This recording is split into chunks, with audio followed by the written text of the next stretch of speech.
Good morning, class. How are you, students? Take care of yourself and keep study.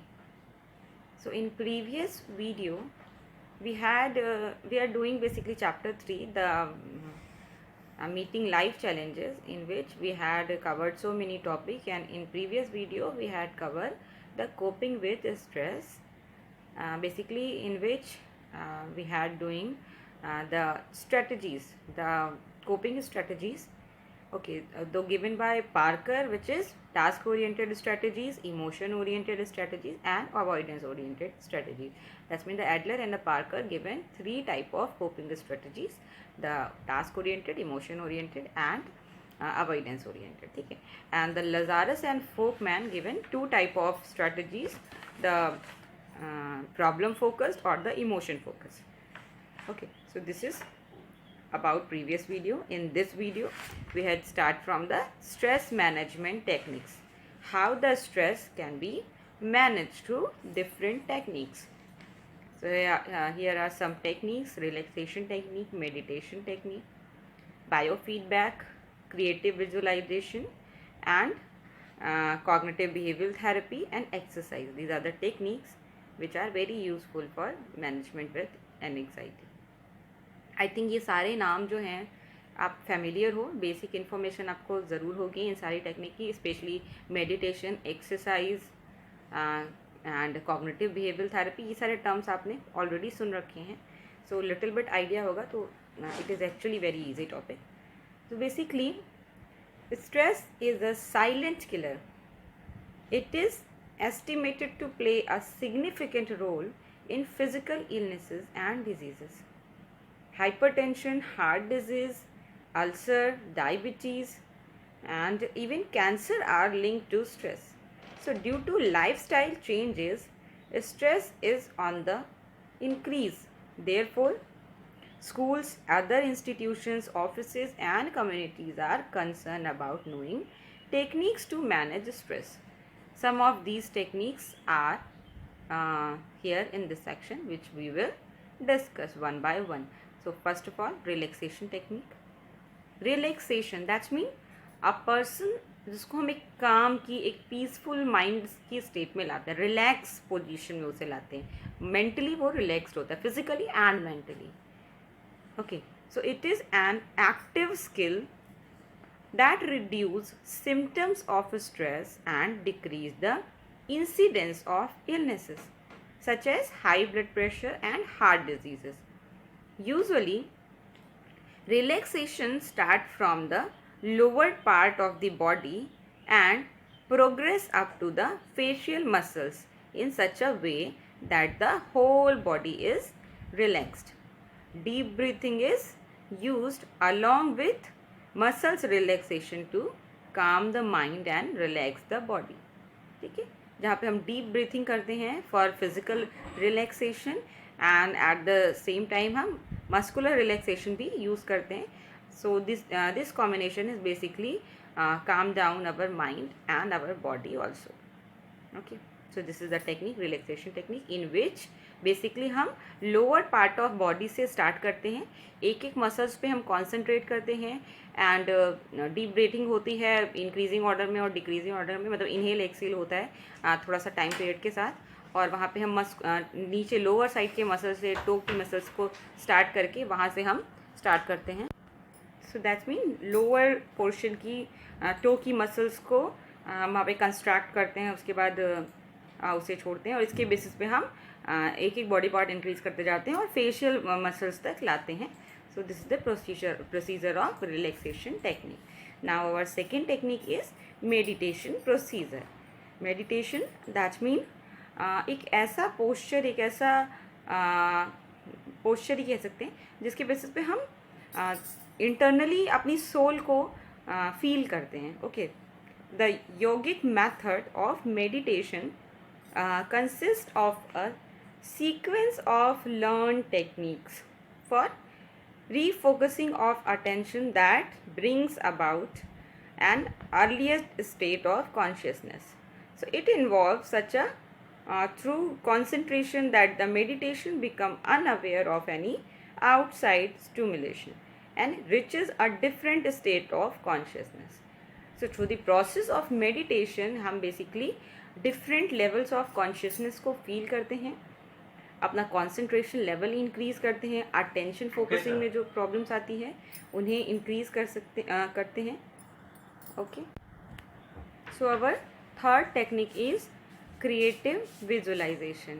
Creative, that's mean something which is novel, which is new, and visualization, that's mean आप उसे feel कर रहे हो, ठीक है, आप उसे imaginary वे में, एक पिक्चर फॉर्म में देख पा रहे हो. This is the visualization. इसमें हम बेसिकली यूज़ करते हैं इमेजिनरी एंड इमेजिनेशन, अपनी पावर जो होती है उसे यूज़ करते हैं. On the basis of our imagination हम एक पर्टिकुलर सर्कमस्टेंसेज, एक सिचुएशन इमेजिन करते हैं जो कि बहुत ही पॉजिटिव होती है, और on the basis of this हम अपनी बॉडी को स्ट्रेस से मैनेज करने के लिए प्रिपेयर करते हैं. So it is an effective technique for dealing with stress, and creative visualization is a subjective experience. It is very subjective, that uses imagery and imagination. So before visualizing, one must set oneself a realistic goal, and as it helps build confidence, it is easier to visualize. If one's mind is quiet, body relaxed, and eyes are closed, this reduces the risk of interference from unbidden thought and provides the creative energy needed for turning an imagined sense into reality. इस situation में basically हम use करते हैं क्या कि हम अपनी imagination power को यूज़ करते हैं. जब हमारी बॉडी काम की स्टेट में रहती है, हमारा माइंड पीसफुल रहता है, और हमारी जो फोर्सेज हैं वो क्रिएटिविटी पे फोकस करती हैं, ठीक है. हम वो, लेकिन बट इसमें इंपॉर्टेंट थिंग क्या है कि जो आप क्रिएटिव करो, जिस चीज़ का आप विजुअलाइजेशन करना चाहते हो, वो गोल आपका रियलिस्टिक होना चाहिए, ठीक है. फॉर एग्जांपल आप लोग स्टूडेंट्स हो, आप लोग को कह सकते हैं कि आपके 12th बोर्ड में सपोज़ करो कि आपके 90+ मार्क्स आए, देन आप क्या फील कर रहे हो. This is the situation, this is basically a goal of visualization. और आपको अगर एक पीसफुल एटमॉस्फेयर में रिलैक्स होके डीप ब्रीथिंग के साथ, क्लोज आइज के साथ इमेजिन करने को कहा जाए, with instruction, with atmosphere creation, ठीक. एक एटमॉस्फेयर क्रिएट किया जाता है. आफ्टर दैट बॉडी को बिल्कुल रिलैक्स करके पीसफुल एटमॉस्फेयर में इंस्ट्रक्शन दिया जाता है, आपको गोल इंट्रोड्यूस किया जाता है कि इस गोल के बारे में आप इमेजिन करो. तो ये बहुत ही अच्छा होता है. तो बेसिकली इससे होता क्या है, फिजिकली आप काम रहते हो बहुत ईजिली. तो स्ट्रेस के से रिलेटेड जो अनवांटेड थॉट आते हैं उससे आप कहीं ना कहीं कंट्रोल कर पाते हो, उससे आप डील कर पाते हो, ठीक है. वो थॉट आपकी जो आपका बैलेंस साइकी हो गया है, जो एक इक्विलिब्रियम की स्टेट आ गई है आपकी कॉन्शियस लेवल पे, उससे डिस्ट्रैक्ट करने में वो फेल हो जाते हैं, और आप एक इक्विलिब्रियम की स्टेट को मेंटेन कर पाते हो through the uses of imagination. Okay, this is the creative visualization. Now next technique is cognitive behavior technique, which is also known as CBT. Okay, you have already know the concept of cognitive psychology and the behavioral psychology in class 11, where the I had introduced the schools of psychology in chapter 1. Okay, so there is a cognitive psychology and the behavioral psychology. In this technique, the principles or the concept of cognitive psychology and the behavioral psychology are emerged together, and the technique is basically based on all two principles. That means some parts from cognitive psychology, some parts from behavioral side of view. Okay, so this technique aim to inoculate people against stress. Stress inoculations training is one effective methods developed by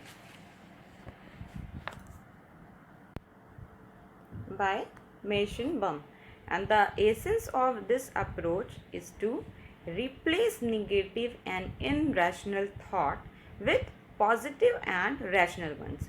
So there are three main phases in this. First phase is assessment, second phase is stress reduction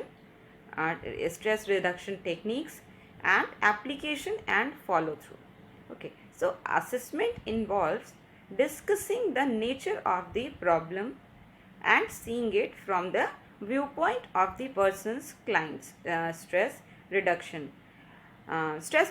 involves learning the techniques of reducing stress such as relaxation and self instruction.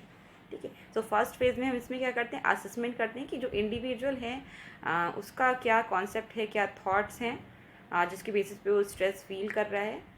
Basically इस level पे हम एक idea लगाते हैं कि stress के क्या sources हैं, कहाँ से वो अराइज हो रहा है, क्या निगेटिव थॉट है, क्या फॉल्स बिलीव है, इनको फाइंड आउट करते हैं। सेकेंड स्टेज में हम स्ट्रेस रिडक्शन टेक्निक को इंट्रोड्यूस करते हैं, सेलेक्ट करते हैं यहाँ पे कि हम कौन सी टेक्निक यूज़ करेंगे स्ट्रेस रिडक्शन के लिए। एंड इन थर्ड फेज हम एक्चुअल अप्लाई करते हैं उन टेक्निक को, एप्लीकेशन होता है उन टेक्निक्स का, and on the basis of हम फॉलो अप करते हैं कि फॉलो अप के बेसिस पे किस तरह से हमारा फीडबैक हो रहा है और क्या इफेक्टिवनेस हो रही है हमारी थेरेपी की, हमारी टेक्निक की। So this is the cognitive behavioural therapy या टेक्निक जहाँ पे हम ये बिलीव करते हैं कि हमारे इनरैशनल थॉट्स, इनरैशनल बिलीव्स को हम रैशनल वन में चेंज करते हैं। दैट्स मीन हमारा जो इनरैशनल और फॉल्स थॉट है उन्हें हम चेंज करते हैं रैशनल बिलीव और फैक्ट्स थॉट के बेसिस पे। Now our next technique is exercise. Exercise can provide an active outlet for the physiological arousal experience in responses to stress. ठीक है, and regular exercise improve the efficiency of the heart, enhance the function of the lungs, maintains good circulations of blood and lower blood pressure and reduce fat in the blood and improve the body immune system. ठीक है, regular exercise के इतने सारे benefit हैं, that's why आप देखोगे कहीं पे भी हर समय योगा, मेडिटेशन एंड एक्सरसाइज के लिए बहुत ज़्यादा इन्हेंस किया जाता है कि you have to use this techniques regularly. आपको 1-2 दिन में इसके रिजल्ट्स नहीं आते हैं, बट लॉन्ग टर्म में आप जब इसे करते हो तो इससे आपकी बॉडी फिट होती है। इवन अगर आपको कोई स्ट्रेस नहीं भी है, कोई प्रॉब्लम नहीं भी है, तो भी अगर आप रेगुलर एक्सरसाइज कर रहे हो तो इससे आपको आप जो जिन साइकोलॉजिकल या फिजिकल डिसऑर्डर के लिए आप प्रोन हो उनसे आप प्रोटेक्ट हो सकते हो। ठीक है, मतलब ये सिर्फ और सिर्फ ट्रीटमेंट नहीं है, मैनेजमेंट नहीं है, this is also a precaution. ठीक है, सो बेसिकली आप क्या होता है रेगुलर एक्सरसाइज करने से, आपका हार्ट रेट जो है वो बैलेंस रहता है और आपकी लंग्स के फंक्शन इम्प्रूव होते हैं, आपका इम्यून सिस्टम इन्फ्लुएंस होता है, इम्प्रूव होता है, ब्लड सर्कुलेशन पूरी बॉडी में अच्छे से होता है। ओके, आपकी एपेटाइट अच्छी रहती है, ब्लड शुगर लेवल अच्छा रहता है, पल्स अच्छा रहता है, ब्लड में जो फैट स्टोर होने के जो चांसेस होते हैं वो कम रहते हैं, ब्लड की दैट्स मीन क्वालिटी इंप्रूव होती है। Okay, so these are the benefits of exercise. How many type of exercise? तो basically swimming, walking, running, cycling, skipping exact, ये सारी एक्सरसाइज है, एनी वन आप पिक कर सकते हो for manage your stress. So helps to reduce stress. One must practice these exercise at least 4 times a week for 30 minutes at a time. क्या ratio देखा गया अकॉर्डिंग टू रिसर्चेस कि आप अगर एक वीक में 4 टाइम ये एक्सरसाइज कर रहे हो, 1 टाइम की एक्सरसाइज मिनिमम 30 मिनट की होनी चाहिए. सो आपको ये सारे बेनिफिट, ये सारे फिजिकल बेनिफिट मिलते हैं directly for the exercise. And each session must have a warm up exercise and cool down phase. मतलब एक्सरसाइज आप ऐसे डायरेक्टली नहीं करते हो, पहले आप वार्म अप करते हो, वहाँ से स्टार्ट करते हो वार्म अप से, then actual exercise and after that cool down या कूल डाउन फेज. ओके, यहाँ पे आप वापस से रिलैक्सड हो रहे हो, एक्सरसाइज को स्लो कर रहे हो वापस से. सो this is the about exercise. So these 5 technique is basically helpful in stress management. Relaxation में पहले आप क्या करो, बॉडी को, माइंड को रिलैक्स कर रहे हो, एंड जब बॉडी रिलैक्स रह रही है तो आप उस सिचुएशन में स्ट्रेस नहीं फील कर सकते. इट इज़ जस्ट अपोजिट, या तो आप काम डाउन रह सकते हो या आप स्ट्रेस रह सकते हो. तो if you are relax then definitely you can ignore the symptoms of stress. ठीक है, सिम्टम्स का रिडक्शन हो रहा है in first technique. Second is meditation. Meditation की बेसिस पे आप different levels of consciousness experience कर रहे हो, फील कर रहे हो. तो उस टाइम पे आप अपने इनर सोल से कम्युनिकेट कर रहे हो, कॉन्सेंट्रेशन लेवल इससे इंक्रीज़ होता है, अटेंशन का लेवल इंक्रीज़ होता है, आप लॉन्ग टर्म तक अटेंशन रख पाते हो किसी पर्टिकुलर ऑब्जेक्ट पे, पर्टिकुलर थॉट पे. ठीक है, तो ये सारे बेनिफिट होते हैं आपको मेडिटेशन से. It is also helpful in stress management. Now bio feedback. I think I miss the bio feedback one. Okay, and the next is creative visualization. In creative visualization, basically you can imagine a situation which is realistic goal. ठीक है, realistic गोल से related आप situation को imagine करते हो, and on the basis of this creative visualization you can control your symptoms. Then cognitive behaviour techniques, यहाँ पे आपके इनरेशनल थाट्स को आपके रैशनल थाट्स में कन्वर्ट किया जाता है, चेंज किया जाता है. Then exercise is directly beneficial for your physical health as well as your mental health. Now I forget the topic biofeedback. Let's start the biofeedback also. So in biofeedback, the concept is basically come from the physiological psychology, or you can say the physiology basically. तो bio feedback, यहाँ पे आपके biological जो functioning है उनके बारे में आपको आउटपुट दिया जाता है, फीडबैक दिया जाता है. Biological functioning, that's mean your heart rate, your perspiration rate, your blood sugar level, and your blood pressure level, your sensation, your tactile sensation basically. Okay, so skin responses, इन सारी के basis पे आपको feedback दिया जाता है. It is a procedure to monitor and reduce the physiological aspect of stress by providing feedback about current physiological activity, and it often accompanied by relaxation technique. That's mean ये combination में use की जाती है with relaxation. And biofit training involves 3 stages: developing an awareness of the particular physiological responses, that is heart rate, learning way of controlling that physiological responses in quiet conditions. ठीक है, second phase में क्या होता है, learning ways to controlling that physiological responses in quiet conditions. Okay, and transferring that control into the condition of everyday life. यानी first stage में आपको trend किया जाता है, फर्स्ट स्टेज में आपको अवेयरनेस दी जाती है कि स्ट्रेस के सिचुएशन में क्या क्या बायोलॉजिकल रिस्पॉन्सेज, साइकोलॉजिकल रिस्पॉन्सेज आपकी बॉडी करती है. इस लेवल पे आपको इस बारे में अवेयर कराया जाता है. इन सेकेंड स्टेज आपको ट्रेंड किया जाता है कि किस तरह से आप इन रिस्पॉन्सेज को कंट्रोल कर सकते हो on the basis of biofeedback. आपको जब फीडबैक दिया जाता है इन फिजियोलॉजिकल रिस्पॉन्सेज के बारे में, तो आपको यहाँ पे इन द सेकेंड फेज आपको कंट्रोलिंग मैथड सिखाया जाता है, एक टेक्निक लर्न कराई जाती है जिसके बेसिस पे आप उन फीडबैक्स के बेसिस पे आप उसे कंट्रोल कर रहे हो. ठीक है, एंड इन थर्ड फेज इसका एप्लीकेशन किया जाता है एक्चुअल रियल लाइफ सेटिंग में. That's mean in third stage आपने जो लर्न किया इन पर्टिकुलर सिचुएशन, एक लेबोरेटरी सिचुएशन में आपने लर्न किया कि किस तरह से बायोफीड के बेसिस पे आप अपने फिजियोलॉजिकल जो चेंजेस हो रहे हैं उन्हें कंट्रोल कर सकते हो, उन्हें रोक सकते हो. ठीक है, अपने फिजियोलॉजिकल चेंजेस को कंट्रोल कर सकते हो. इन थर्ड स्टेज ये जो आपने लर्न किया है इसी को अप्लाई किया जाता है रियल लाइफ सेटिंग में. ठीक है, transferring the control into the condition of everyday life, जहाँ पे आप अपने फिजिकल सिम्टम्स को कंट्रोल कर लेते हो, स्ट्रेस से रिलेटेड फिजिकल सिम्टम्स को कंट्रोल करते हो. And on this basis you have to control your stress, you have to manage your stress.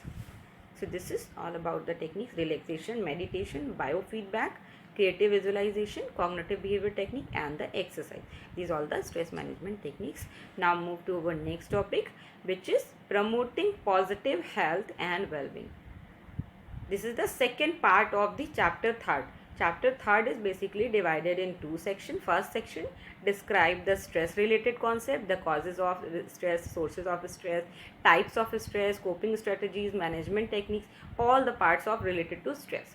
In second section, in which you will understand how the positive health is important and why the need of improving this positive health, क्यों need है इसकी, and how which kind of techniques, which kind of resources we can use for developing positive health nature or the promoting positive health basically, and how we socially कैसे हम awareness develop कर सकते हैं, किस तरह से इंडिविजुअल्स में हम अच्छी हेल्थ के लिए अच्छी हैबिट्स डाल सकते हैं, अच्छी हेल्थ को प्रमोट कर सकते हैं. ठीक है, so these are the second part of your chapter third. Let's start the topic. It is unlikely that we will go through life without some experiences of personal crisis, causing acute presence for a while. Many people sail through and rebuild their lives very positively. They are likely to have constructive attitudes and also have lots of emotional and social support of various kinds available to them. Okay.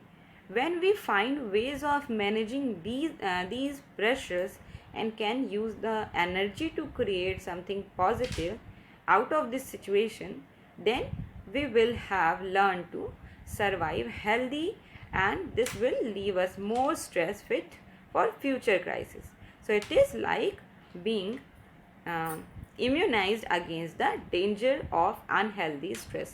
When you have the good kind of or good quality of social and emotional support, when you know how to deal with the stress, how to deal your crisis in present situation, then definitely you are prepared for future crisis also. You have the ability to cope with any kind of situations. So this is about the positive health. A healthy body, high quality of presence of relationship, and a sense of purpose in life, constructive positive health. ठीक है, हम positive health किस basis पे किसी individual को consider कर सकते हैं? पॉजिटिव हेल्थ है क्या? What is positive health? On which basis we can say a person is healthy and positive? So basically a healthy body, that means without any disease, without any illness, without any complications. If the body is healthy, if their relationship with others, other persons, if the group, the family and the social support system is good, the relationship quality is good of a person, and the sense of purpose, then that means the एक goal, एक target है life का, life को जीने का एक aim है. And in so this type of phenomena we can consider in a constructive positive health. ये सारे जो facts हैं, ये सारी चीज़ें हमें एक healthy person, एक positive person के लिए बनाती हैं, या हम इनके बेसिस पे एक पॉजिटिव पर्सन, एक हेल्दी पर्सन बोले जाते हैं या कहे जाते हैं. Okay, so some of the ways to positive health. किस तरह से हम पॉजिटिव हेल्थ को इंक्रीज कर सकते हैं, किस तरह से प्रमोट कर सकते हैं? Here are some point. First point is stress resistance personality. मैं पहले ही बता दूं कि ये जो टॉपिक है स्ट्रेस रेजिस्टेंस पर्सनालिटी, ये बहुत ही ज़्यादा आने वाला टॉपिक है, थोड़ा सा ट्रिकी है, बट बहुत ज़्यादा चांसेस हैं इसको एग्ज़ाम में आने की. This is very important topic, so बहुत ध्यान से अच्छे से पढ़ना, ये डेफिनेटली ये एग्ज़ाम में आता है. So recent studies by Kobasa have shown that people with high level of stress but low level of illness share 3 characteristic. That's mean according to Kobasa study, Kobasa ने एक स्टडी की थी, उसके basis पे क्या फाइंडिंग्स आई थी कि low level of stress and high level of illness, और high level of stress but low level of illness share 3 characteristic which are referred to as the personality traits of hardness, जिन पे basically stress level high होता है. Physiologically जो illness का जो criteria है, जो मीटर है इलनेस का, वो लो रहता है, बट स्ट्रेस का जो मीटर है वो हाई रहता है. ऑन दिस बेसिस उस टाइप की जो पर्सनालिटी होती है उसमें एक ट्रेड पाया जाता है, कैरेक्टरिस्टिक पाई जाती है which is known hardness. Hardness is a characteristic जो कि उस टाइप की पर्सनालिटी में पाई जाती है. हार्डनेस, दैट्स मीन क्या है hardness? The concept of hardness, it consist of the 3 CS, that is commitment, control and challenge. 3 C's जो हैं, the commitment, the challenge and the control, in 3 C's के basis पे ये हार्डनेस टर्म आया है. So hardness is a set of believe about one self, the world. Hardness एक set of believe है on the basis of commitment, control and challenge के basis पे, जो हमारा वर्ल्ड के लिए और अपनी पर्सनालिटी के लिए जो हमारा एक व्यू पॉइंट होता है, जो हमारा बिलीव होता है हमारे सेल्फ के लिए और वर्ल्ड के लिए, this is known as hardness. Hardness is a set of believe about one self, the world, and how they interact. That's mean the interaction between the individual and the society, individual and the environment, किस तरह से ये दोनों interact करते हैं. It takes shape as a sense of personal commitment to what you are doing. ठीक है, that's mean personal commitment होता है इसमें, a sense of personal commitment to what you are doing, a sense of control over your life and a feeling of challenge. ठीक है, ये तीनों चीज़ें होती हैं. एक हमें कमिटमेंट का सेंस होता है कि हमें ये करना ही है, शुड और मस्ट वाला कॉन्सेप्ट यहाँ पे होता है कि क्या हमसे सोसाइटी एक्सपेक्ट कर रही है, क्या हम खुद से एक्सपेक्ट कर रहे हैं, हमें वो करना ही. एक प्रेशर हमारे अंदर क्रिएट होता है हमारे कमिटमेंट से. कंट्रोल, दैट्स मीन हमको अगर ये लगता है कि I am responsible for my own behaviour, जो कंट्रोल है which is in my hand, ठीक है, तो this is known as control. Challenge, हर चीज़ को हम, हर कॉन्सेप्ट को एक एज अ चैलेंज लेते हैं। Challenge is positive term, but as a challenge लेने में हमें थोड़ा प्रेशर क्रिएट होता है। सो stress resistance personalities have control, which is a sense of purpose and direction in life.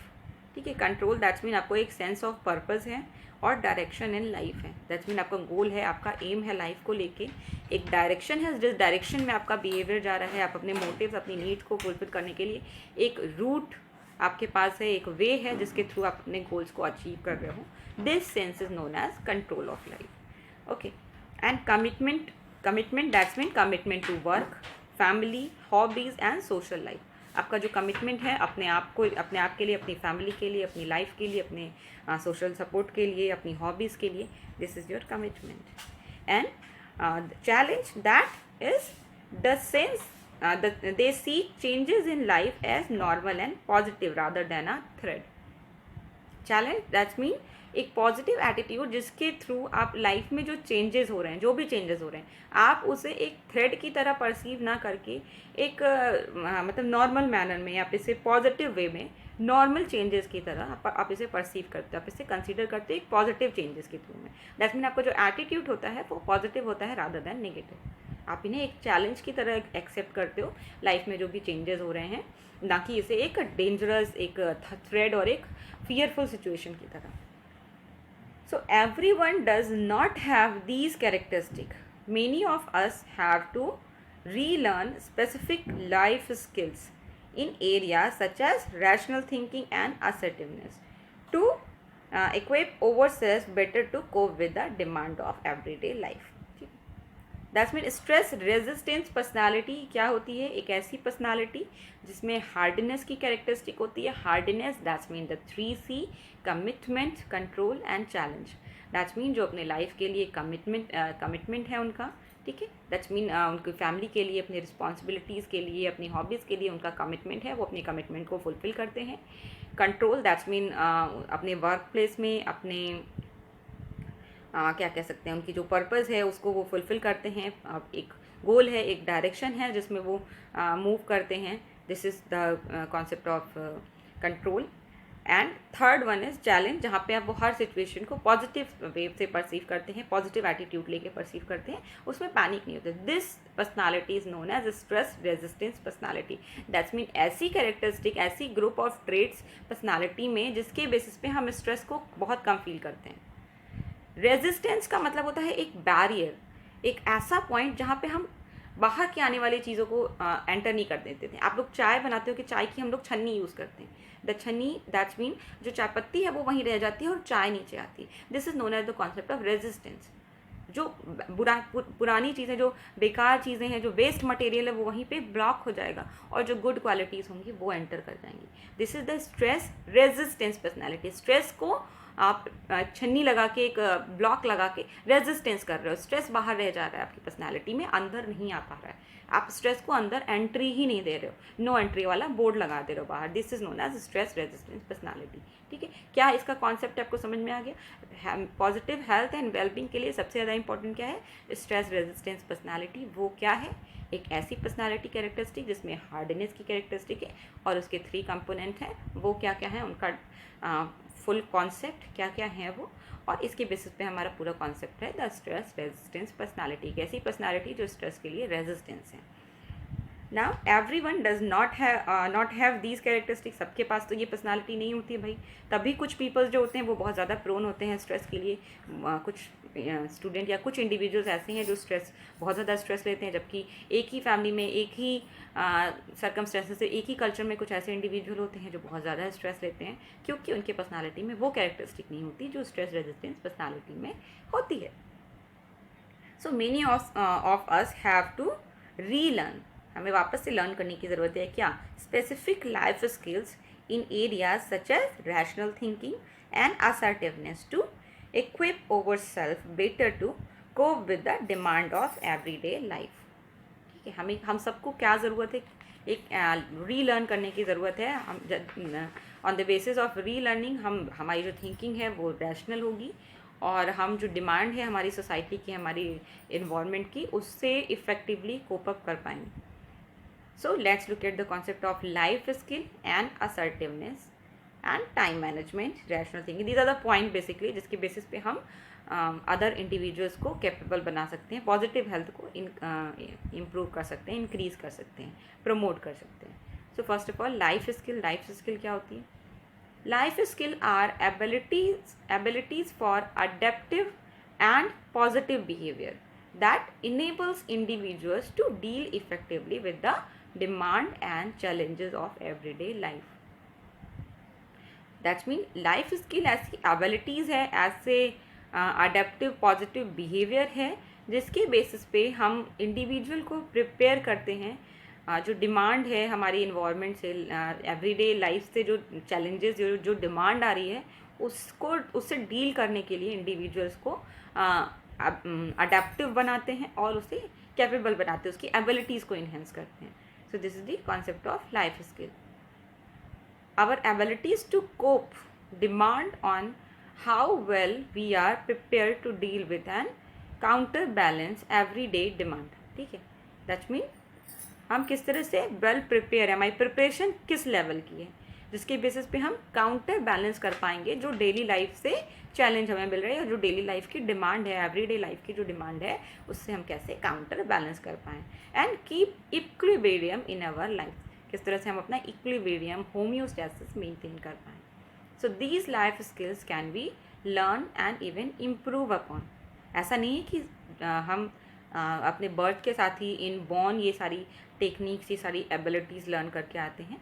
That's mean हम through the process of our personality development, through the process of socialization हम life skills learn करते हैं. तो जब जो चीज़ें learn होती हैं वो किसी भी एज पे, किसी भी पॉइंट पे हम लर्न कर सकते हैं. दैट्स मीन अगर अभी तक हमारे पास लाइफ स्किल नहीं है, हमारी स्ट्रेस रेजिस्टेंस पर्सनालिटी नहीं है, I am a normal person, I am a stress prone person, तो भी हम लाइफ स्किल्स को डेवलप कर सकते हैं, लर्न कर सकते हैं. ओके, सो हम लर्न कर सकते हैं और इससे इवन अगर हमारे पास है और सफिशिएंट नहीं है तो भी हम इसे इम्प्रूव कर सकते हैं.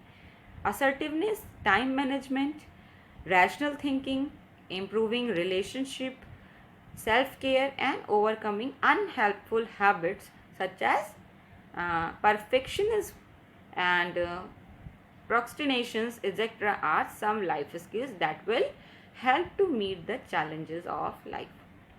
So basically these are the life skills. For example assertiveness है, time management है, rational thinking है, रिलेशनशिप को किस तरह से हम इम्प्रूव कर रहे हैं, क्वालिटी ऑफ रिलेशनशिप, कम्युनिकेशन किस तरह से इम्प्रूव कर रहे हैं, सेल्फ केयर इम्प्रूव कर रहे हैं, अपनी बैड हैबिट्स पे किस तरह से हम कंट्रोल कर पा रहे हैं, अपनी गुड हैबिट्स को किस तरह से हम इंक्रीज़ कर पा रहे हैं. ये सारे जो कॉन्सेप्ट है ये हमारी लाइफ स्किल्स में आ रही हैं कि हम एट द टाइम, किसी भी टाइम पे हम इसे लर्न कर सकते हैं, इम्प्रूव कर सकते हैं.